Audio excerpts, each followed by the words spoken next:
पाकिस्तान के लिए एक खतरनाक डेवलपमेंट हुई है। 2 घंटे में सारा नक्शा बदल गया।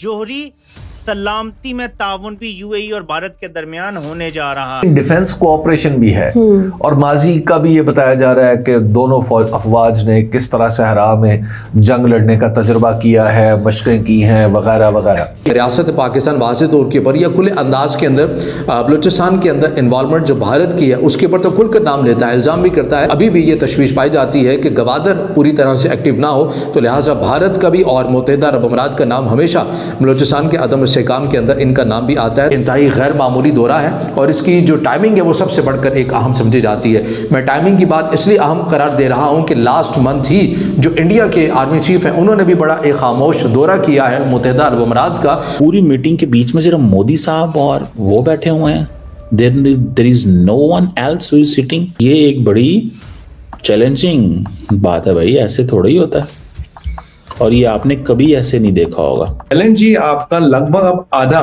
यूएई से आने वाला है, तो जो आपकी एलएनजी पे डिपेंडेंस थी कतर पे वो आधी हो गई। आधा LNG they will become our second biggest supplier of LNG. Operation Sindoor played a very strong role with India at the back end. UAE was one of them. So in other words Saudi Arabia जो है वो जाके खड़ा हो गया है पाकिस्तान के साथ और इंडिया जाके खड़ा हो गया किसके साथ? वो लीडरशिप है यूएई की। कल भारत की डिप्लोमेसी में एक बहुत बड़ा दिन था। यूएई के प्रेसिडेंट शेख मोहम्मद बिन जायद जब इंडिया लैंड हुए तो उनका एक हाई प्रोफाइल वेलकम किया गया। प्रोटोकॉल तोड़ते हुए खुद पीएम मोदी ने उन्हें एयरपोर्ट पर रिसीव किया, जो दोनों लीडर्स की एक स्ट्रॉन्ग बॉन्डिंग को दिखाता है। लेकिन असली हेडलाइन उनकी 1 घंटे की top secret close door meeting है। इस शॉर्ट विजिट ने पूरे दुनिया और खासकर पाकिस्तान में एक पैनिक मोड क्रिएट कर दिया है। सोर्सेज के मुताबिक इंडिया और यूएई ने एक मेजर डिफेंस डील फाइनलाइज की है। हालांकि डिटेल्स अभी सीक्रेट हैं, लेकिन टाइमिंग सब कुछ बयान कर रही है। शेख मोहम्मद बिन जायद के साथ यूएई के डिफेंस मिनिस्टर और टॉप ऑफिशियल्स का आना ये प्रूव करता है ये कोई रूटीन मीटिंग नहीं थी, बल्कि एक स्ट्रेटेजिक गेम चेंजर है। सबसे शॉकिंग बात यह है कि शेख मोहम्मद भारत में सिर्फ 3 या 4 घंटे रुके। इतने कम टाइम में इतने बड़े डील साइन करके निकल जाना दिखाता है कि दोनों देशों के बीच अलाइनमेंट कितनी फास्ट हो चुकी है। जियोपॉलिटिकल एक्सपर्ट्स इसे एक नाटो स्टाइल पार्टनरशिप की तरह देख रहे हैं। जिस तरह पाकिस्तान सऊदी के साथ मिलिट्री टाइज का गर्व करता था, अब यूएई ने भारत के साथ वैसा ही स्ट्रॉन्ग सिक्योरिटी अलायंस बिल्ड कर लिया है। अब यूएई का झुकाव पूरी तरह भारत की तरफ है, जो ग्लोबल पॉलिटिक्स का एक नया पावर शिफ्ट है। क्या आपको लगता है कि ये सीक्रेट डील इंडिया की सिक्योरिटी को एक नया लेवल पर लेकर जाएगी? कमेंट सेक्शन में अपनी राय जरूर बताएं। अगर आपको वीडियो अच्छा लगा हो तो वीडियो को लाइक और चैनल को सब्सक्राइब करना ना भूलें। जय हिंद। लास्ट मंथ ही जो इंडिया के आर्मी चीफ हैं उन्होंने भी बड़ा एक खामोश दौरा किया है मुत्तहिदा अरब अमीरात का, और दोनों ममालिक ने अपने जो दिफाई ताल्लुकात हैं वो मज़ीद बढ़ाने के लिए बातें की गई हैं। और इसके अंदर जो मुत्तहिदा अरब अमीरात के सदर हैं ये जब भारत के अंदर मौजूद हैं तो इसके अंदर भारत, जैसे कि मैंने इब्तिदा के अंदर कहा कि भारत एक चीज़ से 2 शिकार करना चाह रहा है।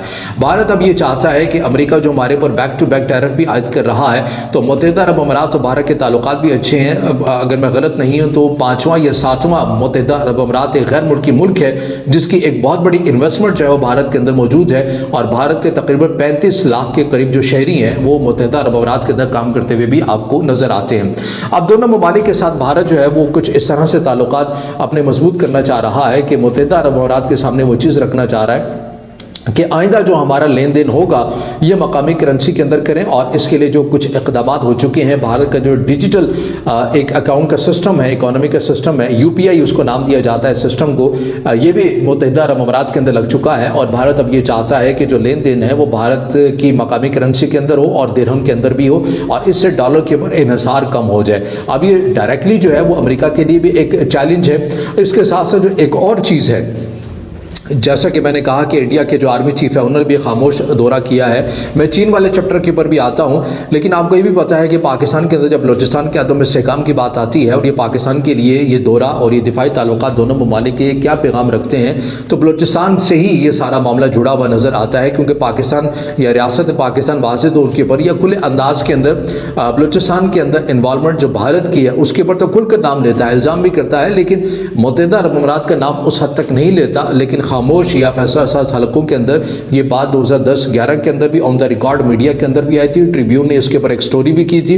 लेकिन बहरहाल अभी भी ये तशवीश पाई जाती है कि गवादर पूरी तरह से एक्टिव ना हो, तो लिहाजा भारत का भी और मुत्तहिदा अरब अमीरात का नाम हमेशा बलूचिस्तान के अदम इस्तेहकाम के अंदर इनका नाम भी आता है। तो पाकिस्तान के लिए भी एक पैगाम होता है और पाकिस्तान भी तमाम चीज़ों को गौर से देखता है जब मुत्तहिदा अरब अमीरात और इंडिया अपने दिफाई ताल्लुकात को मज़ीद बढ़ाने की भी बात करते हैं, और इस विज़िट के अंदर मज़ीद बढ़ाने की भी जो बातें हैं वो की गई हैं। दुबई के प्रेसिडेंट शेख अल नहयान ये मात्र 3.5 घंटे के भारत के विजिट के लिए आए, मात्र 3.5 घंटे। मोदी जी एयरपोर्ट लेने चले गए, which is again departing from the protocol. Airport लेने चले गए, वहां से वो गए, उस मोदी जी के साथ ही उनकी गाड़ी में बैठे। ये कार डिप्लोमेसी नहीं शुरू हुई है, अच्छी बात है। तो ये गए और इनकी काफी सारी चीजों पे सहमति हुई, LOI साइन हुआ, लेटर ऑफ इंटेंट साइन हुआ, एग्रीमेंट साइन हुए, और कुछ बात of the discussion Modi ji और शेख साहब के बीच डायरेक्ट हुई, डायरेक्ट। उसमें कोई नोट टेकर्स, जिन्हें कहते हैं ना note takers, there were no note takers, it was a 1-to-1 meeting. Modi ji के घर पे ये मीटिंग हुई।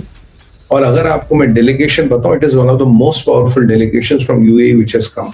UAE के डिफेंस मिनिस्टर थे, दुबई के उनके UAE के क्राउन प्रिंस थे, मतलब काफी प्रोमिनेंट रॉयल फैमिलीज के लोग, वो जो मिनिस्टर भी है, जो पावर सेंटर है पूरे UAE का, एक पूरा पावर सेंटर यहां दिल्ली आया हुआ था, और 3.5 घंटे के लिए वो सारा आया था।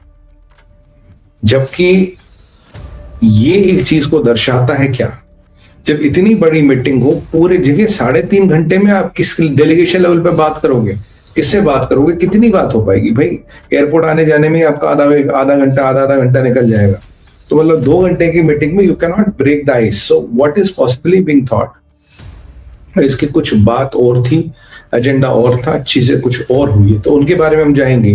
पर पहले एक चीज मैं आपको बता दूं कि ये जो अभी हमें देखने को मिल रहा है, इसका मतलब ये है कि जो घटनाक्रम है, जो चीजें हैं, वो ये दर्शाती है कि there was some urgency for this meeting.